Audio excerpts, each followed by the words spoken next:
The attack by Boko Haram fighters in Yobe State, the insurgents killed about 40 people between Monday and Tuesday. The Boko Haram fighters shot at villagers where about 17 people died and set off a landmine, which killed about 20 others who went for a burial in Gaydam local government area.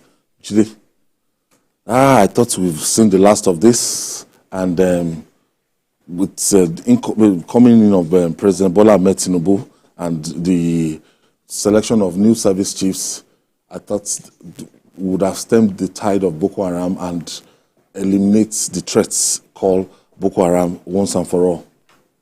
Well, as I always say here, this is not a threat that will go away immediately. We just have to keep working hard at exterminating the threats. But to imagine that these guys will fizzle out just like that, it's not going to be easy. In the Gaydam area, in the Babangida area of Yobe State, Boko Haram still has considerable presence. In fact, there was a time that they overran Gaydam, and a lot of our people, residents of Gaydam, had to flee into Cameroon. That was, I think, the week that the immediate past Inspector General of Police was even appointed. And when he called me, we were cracking jokes about the fact that Boko Haram took over his hometown. So the threat is there, especially close to the border with Niger Republic. One problem a country will always face is if you have a country close to you that is a failed state. I've always said that Niger Republic is a failed state. There are so many parts of Niger Republic where you cannot say this is the person in charge. So Boko Haram still finds places for hibernation in Niger Republic. You know, Gaydam, Babangida, all those communities close to that area. They are close, I mean, they have considerable Boko Haram presence, and you just can't dismiss the activities totally. We have to keep working hard. Where our people fail, they have deals in areas where they have considerable presence. And in such areas, they simply tell our people, pay your taxes. If you are prepared to pay your taxes to us, what they call harvest tax. When it's time for you to harvest, we'll let you have access to your farms. But if you choose not to pay harvest tax, then you risk losing your life. And that is what happened in this case. When, again, you invite security agents to deal with the threat that they constitute, sometimes Boko Haram fighters will come back and punish you for inviting the military to come and deal with their fighters. That was what led to the massacre in Koshebe, where they used knife to cut off the heads of more than 60 rice farmers. You know, Koshebe in Borno State. I did a documentary about that attack. So the threat has not gone away. In fact, the governor was warning. The governor of Borno State was warning that if we do not do something about IDPs who are taken to drugs, who are taken to prostitution, a good number of them will become foot soldiers for Boko Haram. Yeah. I mean, the society has to prepare to accommodate them, to keep them busy. Otherwise, these guys will dangle carrots in their faces and they will eventually work for Boko Haram. So it's unfortunate that within a short time, in Yobe, where you would think that, okay, the threat probably doesn't exist anymore, they will be killing more than 40 people within a couple of days. It's really terrifying. Setting up of landmines, could be very dangerous. Look at the number of casualties claimed now. Well, at least from the reports, I'll say we thank God it's that minimal, because if you set off a landmine, you know what it means. It's just for it to be triggered. And well, like BQ said, tackling terrorism is always not a tea party. It's not a one-day job. It's something you have to keep at all of the time. Because as some are being killed, others are being recruited. And what do these people in the villages, what do they do? Very little, other than to obey them. Because like we have seen, it's not possible to deploy security agents in all villages. Virtually impossible. And this is not a conventional war. These people know where you are part-time. As in the security forces, they know where they are part-time. So once they settle in a certain village and they need to move, they know that that village is vacant. And so they attack those soft targets and not the military. So it's not something that will go away in one day. You just have to keep working at it and hoping that at some point, some of these foot soldiers and their leaders will also have a rethink about what they are doing. Okay. From Yobe Northeast, let's go to the Southwest now, where students of the Obafemi Awolowo University, Ile-Ife, are on warpath with the Economic and Financial Crimes Commission, EFCC, after the agency stormed the campus in the midnight raid over alleged fraud. But a resolution is in sight as EFCC has released 58 out of 69 students arrested on Wednesday. Julie, as we're talking about bandits, we are talking about Boko Haram and youths that are not employed in the north. The menace here, down south here, is either people are into Pogri, motor park stout, or the menace of Yahoo boys. Across the southwest now, go to Ilesha, go to Akure, go to Ekiti State. Everywhere. It's not Yahoo boys everywhere now. Everywhere. This is like the next occupation. No communities is insulated. Whether it's Shagam or everywhere. You know, as you have cultists in Shagam, you also have advanced free fraudsters. You know, this is now the latest thing. Is the ink now? More and more people are being recruited into advanced free fraud. In fact, there are people who train them now. There are academies, training schools where Boko Haram, where Yahoo boys are trained. And because parenting has collapsed in our country, officially, many parents actually express joy that their children can bring cars, buy houses, buy expensive houses, even for them. You know, parents who have lost it completely, moral Lilliputians among parents. They will not see anything wrong in somebody who is an advanced fraudster buying a house for them, buying flashy cars for them. They want to belong, just the same way their children want to belong. These are the people who go to clubs and spend 8 million? Millions of naira, you know. If they sell one bottle of spirit, it costs about $1 million or more. You'll be ready to buy it. And then they put it in something that looks like a casket. What you want to drink, you put it in the image of a casket, and then you still you're balling. They call it you're balling. And then they play that music. They play the special music for you. You're the person in town. I've seen it.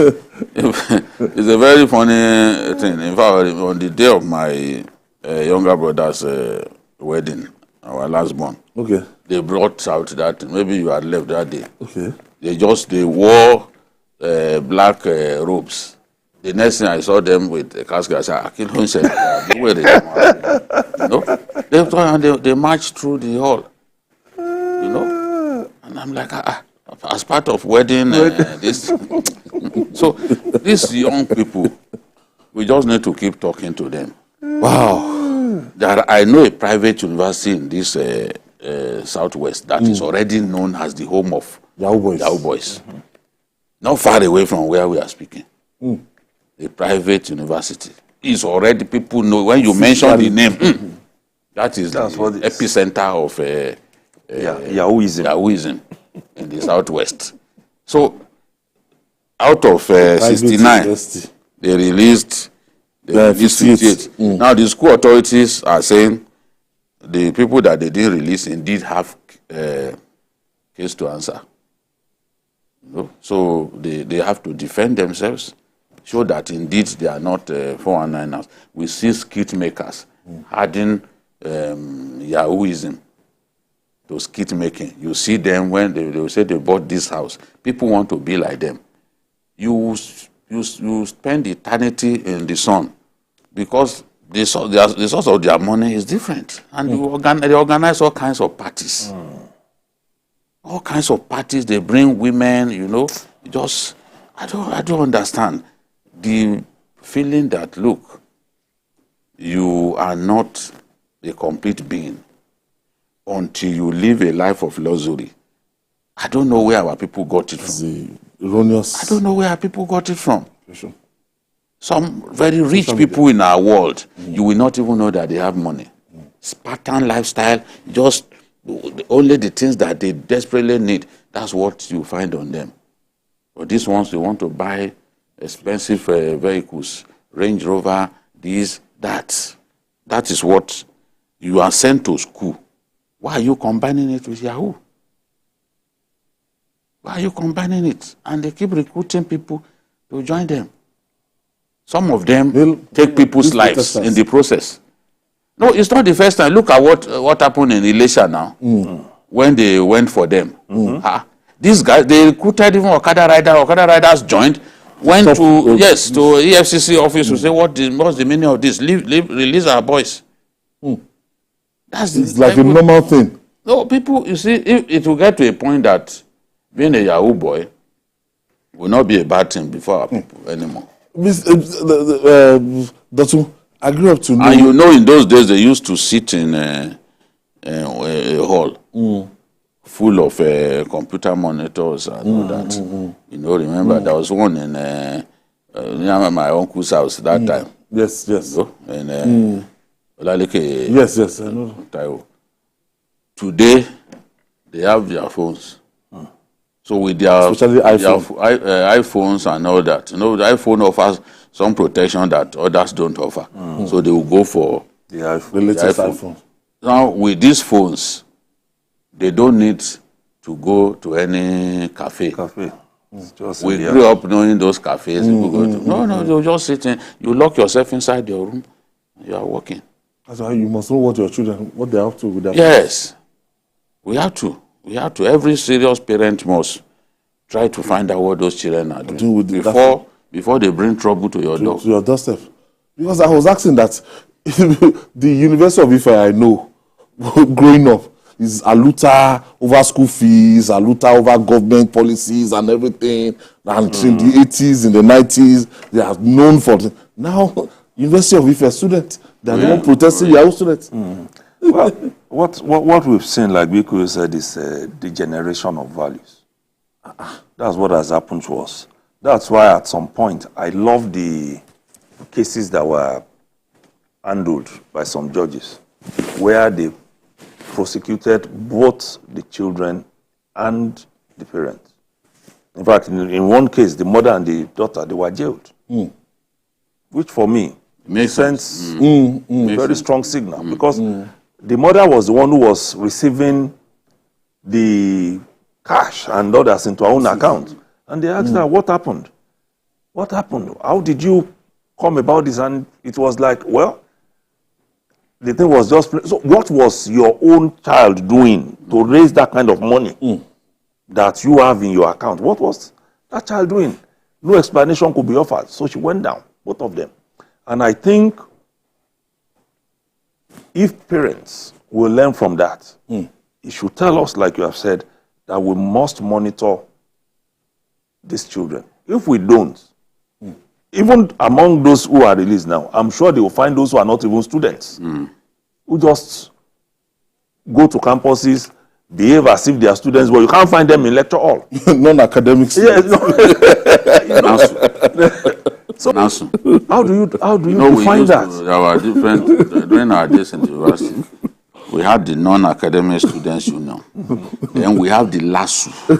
Which one is LASU? Lazy, ambitionless students union. LASU. Those ones is in the bottery that you find them all their lives. Drinking. Just drinking.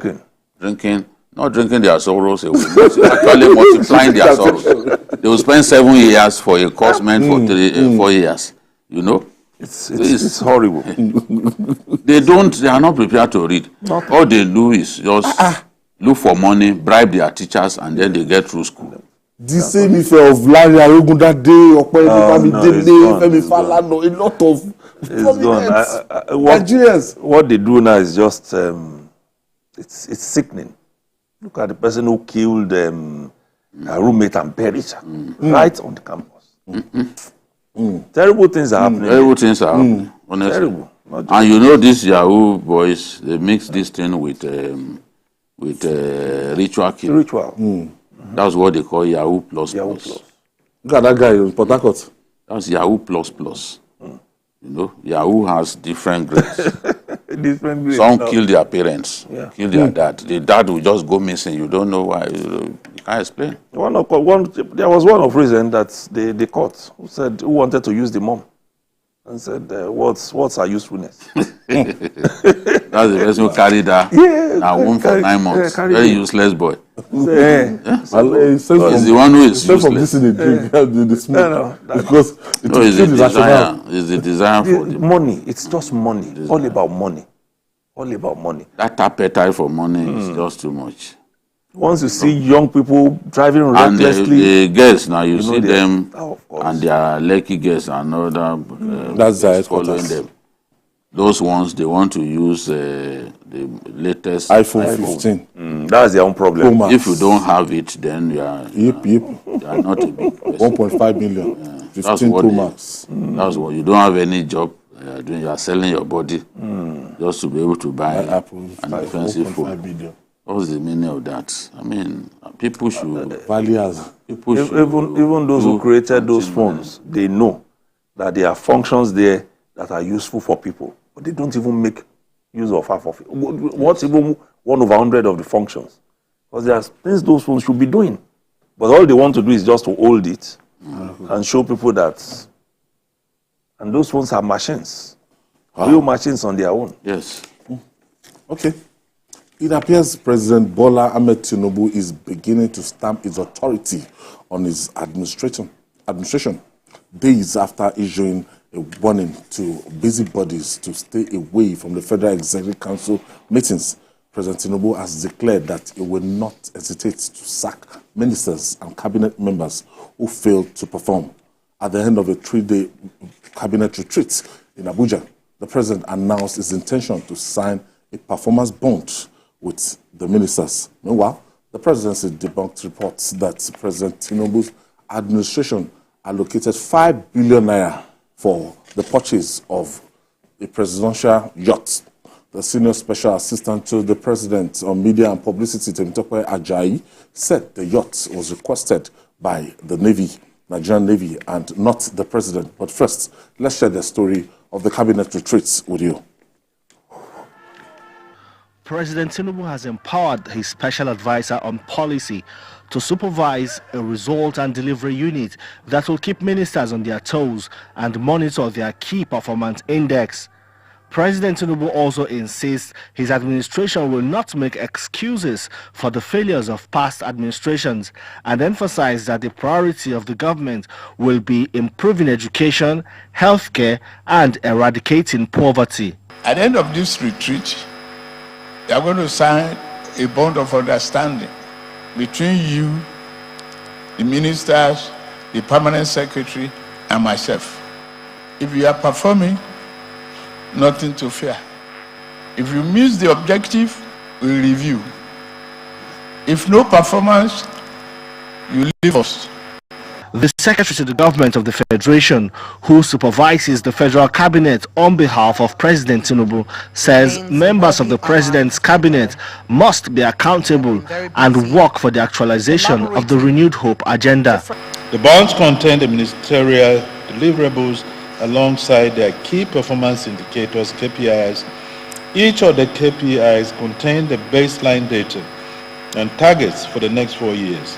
There were goodwill messages from the British High Commissioner to Nigeria, Richard Montgomery, and the World Bank Country Director, Shubham Chowdhury. The British envoy says he admires President Tinubu's leadership, especially his international engagements, and promised his country's support for Nigeria. Nigeria faces big security, economic and social challenges. In a global context, the big challenges: a difficult global economy, shifting geopolitical and foreign policy pressures. So we're here to support your programs. We take your guidance from you. But even though we have the word bank in our names, I hope you will think of us as more than a bank. I mean, our real hope is that you will trust us and that we will be able to earn your trust, that we have something more to offer in the nature of solutions. President Tinubu says the purpose of the retreat is to get the ministers to sign a bond of understanding that will be a commitment to service delivery without any form of mediocrity. Femi Akonde, TVC News, Abuja. You know, if you remember, during the 8 years of Muhammadu Buhari, there are some ministers that were just there 4 years. They marked the register and everything. Nothing, they couldn't do anything wrong. Nobody was looking for KPI. And they were just, since they were nominated from the beginning, they just sat put there. So Bola Tinubu is now saying this is not business as usual, that you are going to have KPI and somebody to measure what you are doing. So after some time, it's not, if you are not performing, you can be laid off. Yes, don't also forget that 3 days ago, we said that the president must ensure that the ministers perform. Yeah. And I remember that we mentioned Hadiza that is her job, because I know that is her job. Her job is that of policy coordination. She is special assistant policy coordination, not special assistant on policy.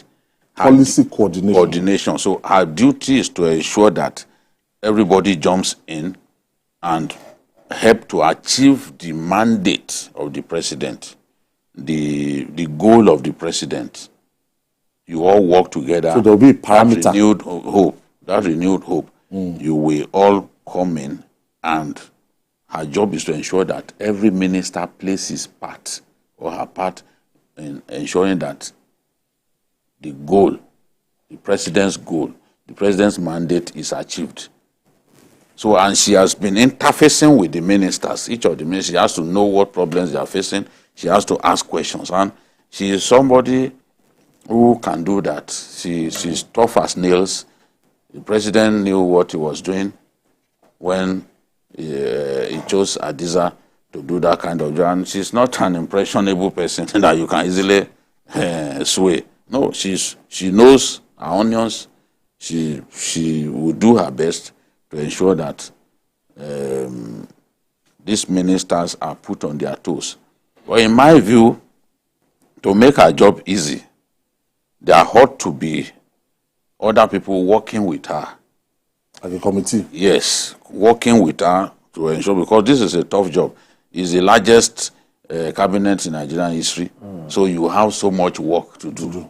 You know, we have ministers, we have essays, cabinet rank, special assistants. All of those people have their jobs cut out for them.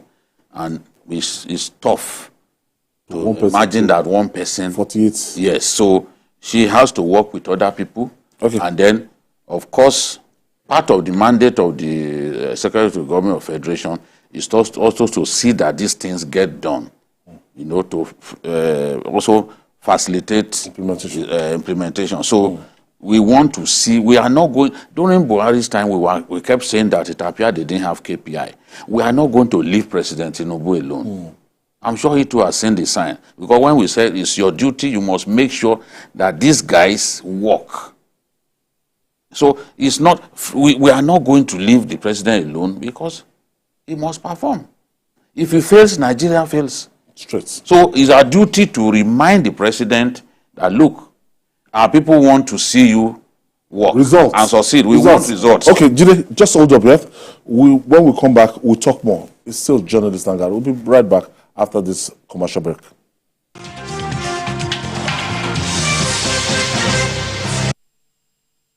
Excellencies, distinguished guests, ladies and gentlemen, I'd like to officially welcome you to the grand launch of this wonderful initiative celebrating the completion of the first 2,000 vehicles assembled here in Ogba. To the glory of God and to the benefit of mankind, I now officially commission the 2,000 car itself, number 2,000, built by GSC in conjunction with the Lagos State Government as partners.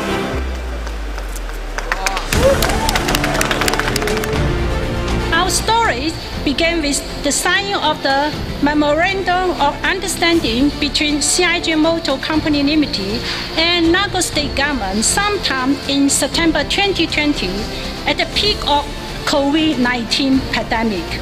Once it was signed, my team and I struck for just one thing: deliver on the objective of the partnership. You know that China and Nigeria are very important strategic partner, and during the past years, we are confident in the future of automobile industry. Let us challenge you here now that 2,000 is just a small feat.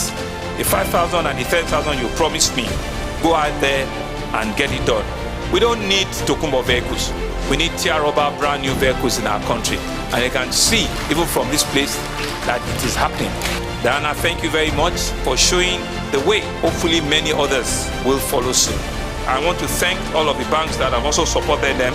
Let us reduce, our pressure on foreign currency so that indeed our kids, our youth, our young children, our young graduates can have a means of employment. Thank you very much for listening.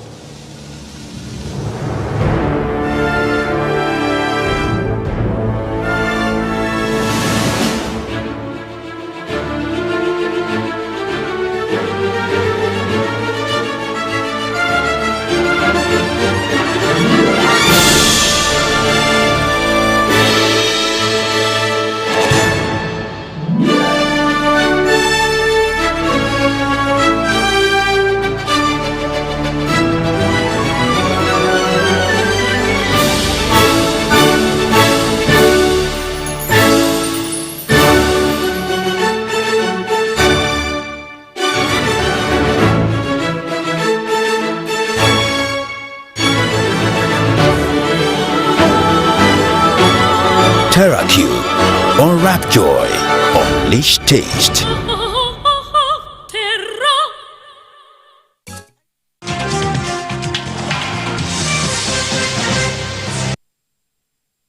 Before staying with us, this is Journalist Hangout. So, Dotun, President Buhari, President Bola Tinubu is, particular about setting up a performance index for his ministers.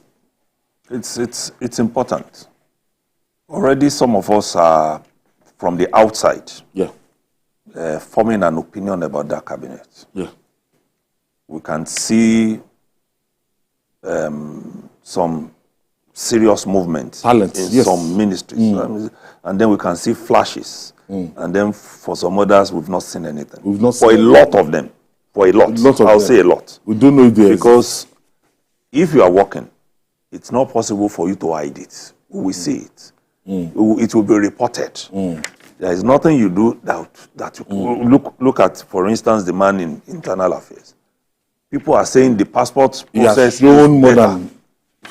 We can see it. Yes. We can see the movement. The internal affairs guys. Yes, in internal affairs, we can see it in works.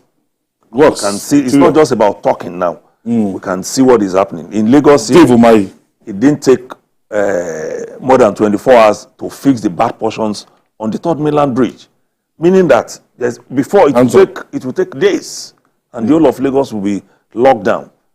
We can see Wike in Abuja. A few flashes from Festus Keyamo, but and nothing the humanitarian lady. The humanitarian. So we need to see those things so that even before the KPI comes out, Nigerians will. We too can assess. We can assess Yes, them. So we can say this is what they are doing. And there are some people named in that cabinet have not heard anything from them. So we need to see all of them. They're them. just quiet, and it's not about, Jide, what does President Bola Ahmed Tinubu need a presidential yacht for? Well, I was asking myself that question, that who really needs a presidential yacht? Is it in the class of Air Force One or what?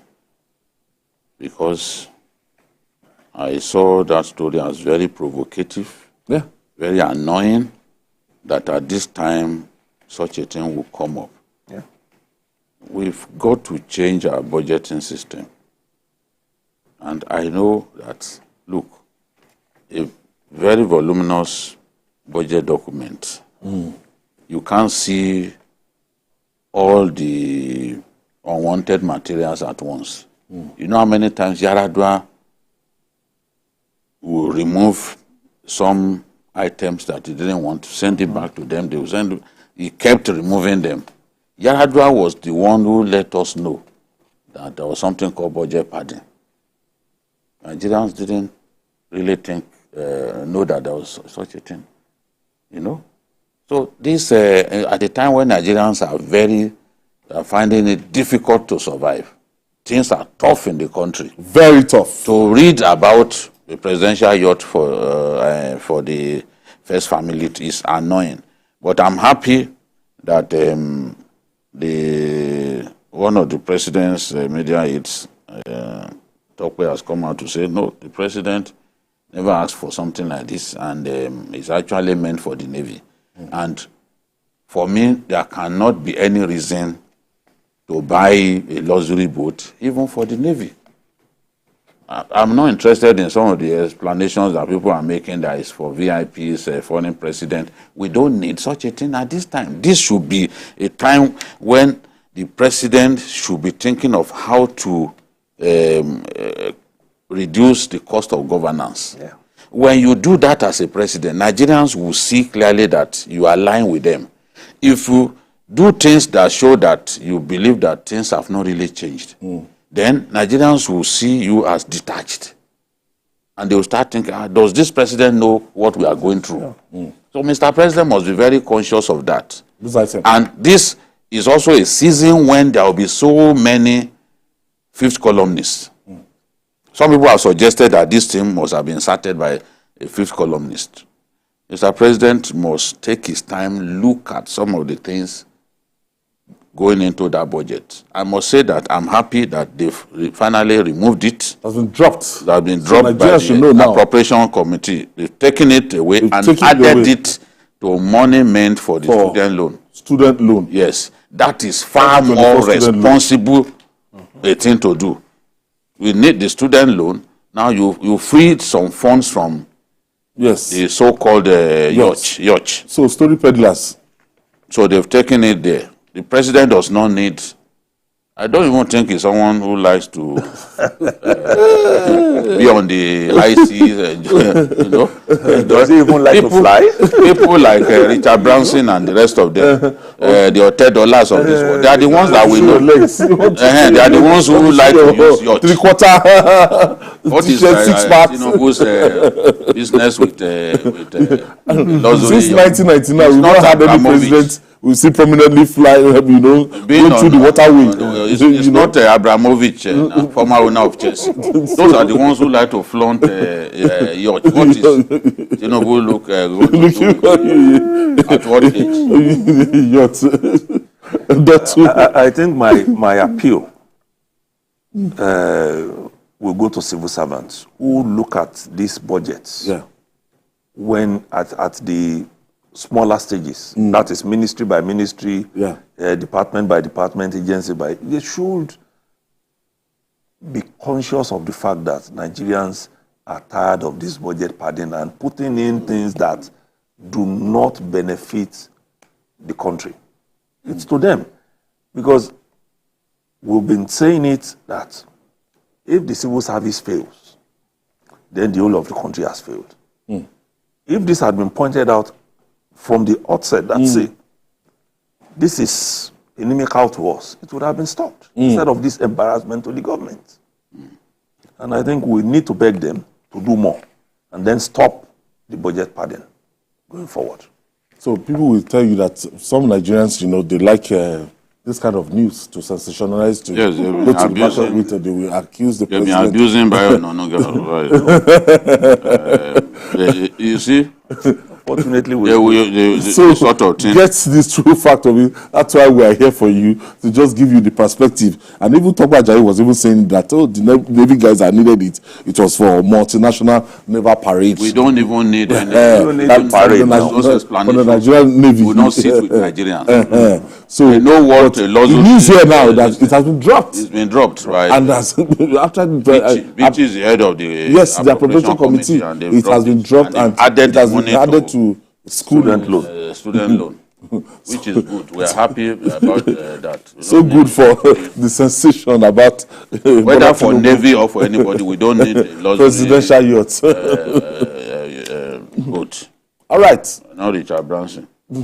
As the November 11 governorship election in Kogi State draws nearer, many politicians are switching allegiance from the ruling All Progressive Congress APC.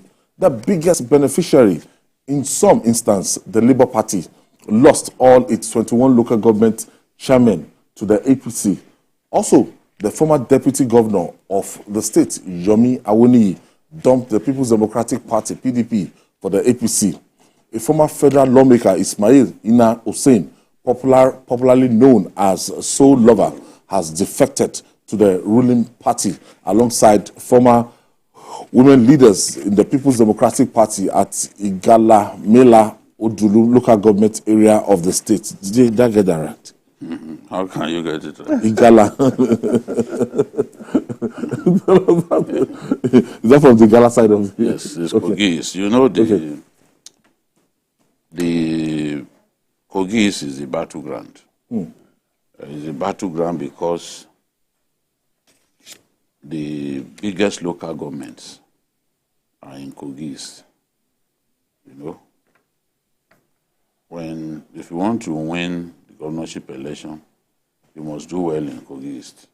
And it will appear that the APC, the governor, Yabelo, has focused on that place because the rate at which they've welcomed, especially PDP members from Kogi has been alarming, to say the least. And the point has to be made that by the peculiar nature of our politics, when on the eve of an election you are seeing people defecting, it has big ramifications. The movement. The election, yes.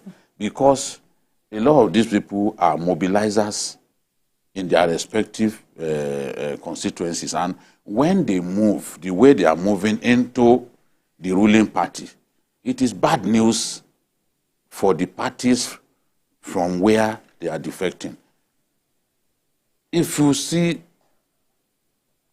our politics thrives on structures.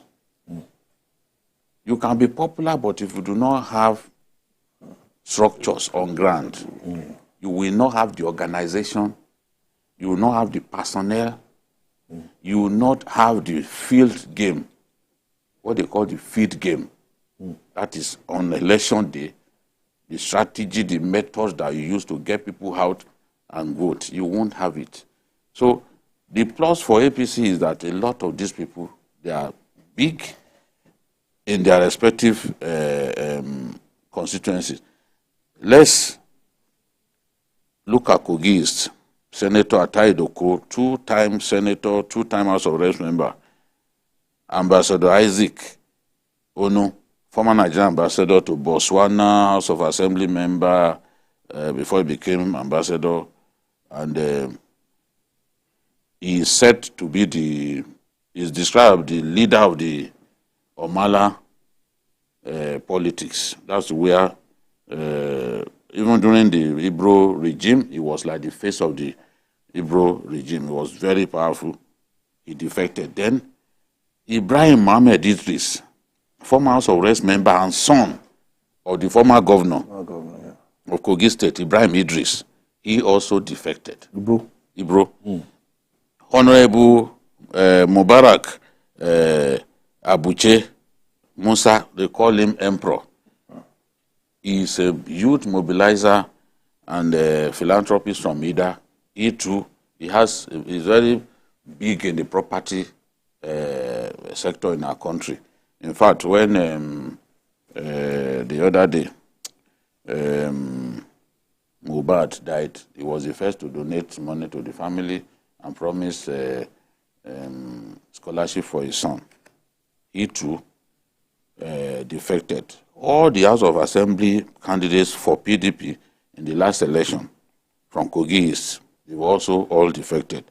Then the immediate past House of Reps member representing Ida Federal Constituency, Honorable Sumaila Ina, known as Solova, we mentioned him in the script. He also has left. There is Akowe. He's a businessman, philanthropist with extensive interest in the Niger Delta. He left the PDP. He's from Ofu.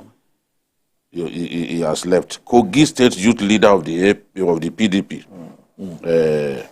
Ogu Alasan, he too left. Then all the former political office holders that work for Captain Wada, including the former deputy governor, including the former commissioner for local government and chieftaincy affairs, that's Sadiq Ainoko, who is from Ejile, alongside all political office holders, including the deputy governor, Yomi Awoniyi, they defected to APC. Then the former speaker of the Kogi State House of Assembly, donning Captain Wada and briefly under Governor Yabelo, Right Honorable Momo Jimo Lawal, also left the PDP along with his supporters to join the ruling party APC. In a season of election, when you have this gale of defections, it portends negativity, especially for the party where they are defecting from. And whether we like it or not, in Kogi State, the battle is usually between APC and PDP. Right now, we have a candidate from the SDP, Muritala Ajaka, who is trying to break through and stop that domination of PDP and APC. It's a tough job. It's a tough job, no doubt, but with the way they are defecting, it sends a clear message. Let's take this final breather. We'll be right back after this commercial break.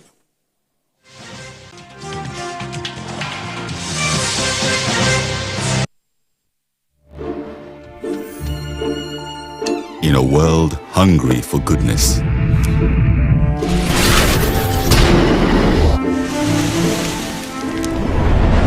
with a splash of golden Terra oil, a mom can transform a frown into a smile. Make a lunch hour a happy hour. Change no thanks into yes please. Provide care when our nearest and dearest needs it most. And resolve family feuds without blowing a whistle. Providing tasty, nourishing family meals is all that matters. The world needs moms, because where there are moms, there is hope, happiness, and love. Golden Terra Oil, for pure love.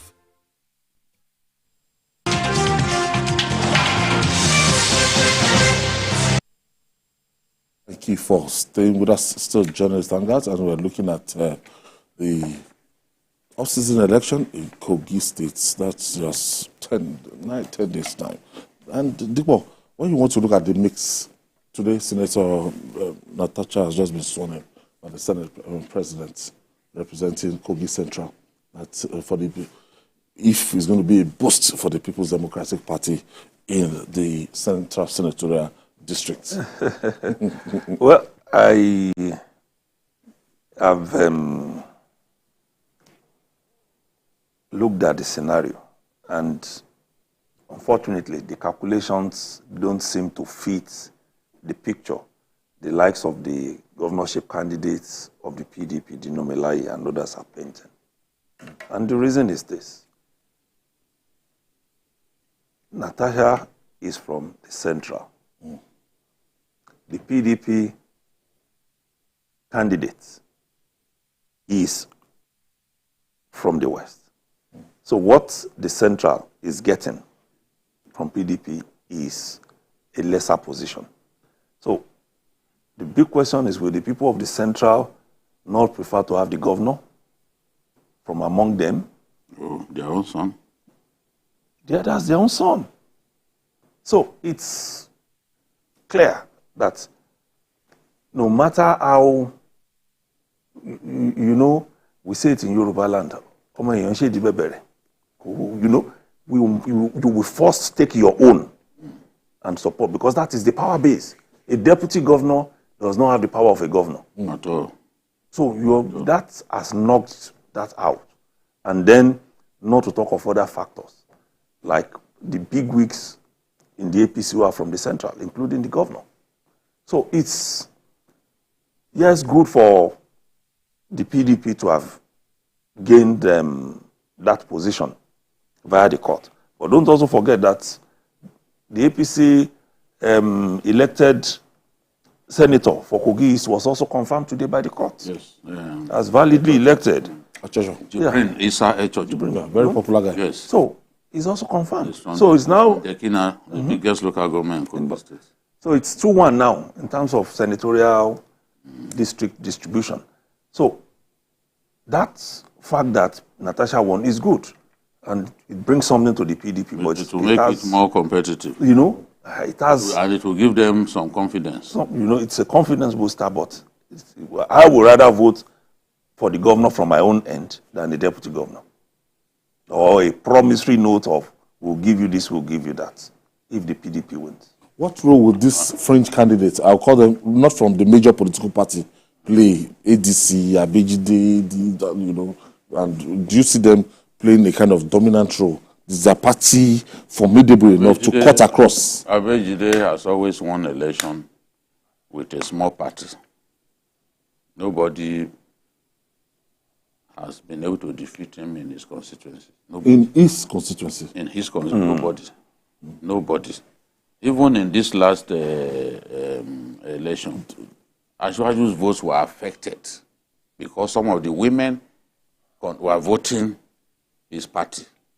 They eventually won. APC eventually won because of Ashwaju and all that.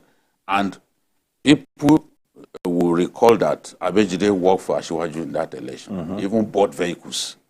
But his popularity in his part of Yagbaland is so strong that they still voted, a lot of votes still went to ADC. So the contest will be shared between him and Dino? Yes, it's a straight contest between him and Dino for Kogi West. So whoever gains the edge in the Lokoja area, because that's where the bulk of the votes are, that's Lokoja Kutu area. That's the person likely to take that senatorial zone. So Lokoja will be very, very competitive. It's always been, you know. And Dino in previous elections has always done well in Lokoja. You know, Lokoja is very cosmopolitan. You know, it's always done well in that area. This election, in my view, East is the decider, because out of the biggest 7 local governments in Kogi State, 3 are from Kogi East. Out of the 7 biggest, 3 are from Kogi East. Dekina alone is one of the largest local governments in Nigeria in terms of population. So you can't joke with the votes from Dekina. So people will be counting, the governor and the candidate of the APC will be counting on Jibrin Isai Chocho and the man they call in Jesus' name, one of the rising politicians in Kogi State, who is in the House of Reps now.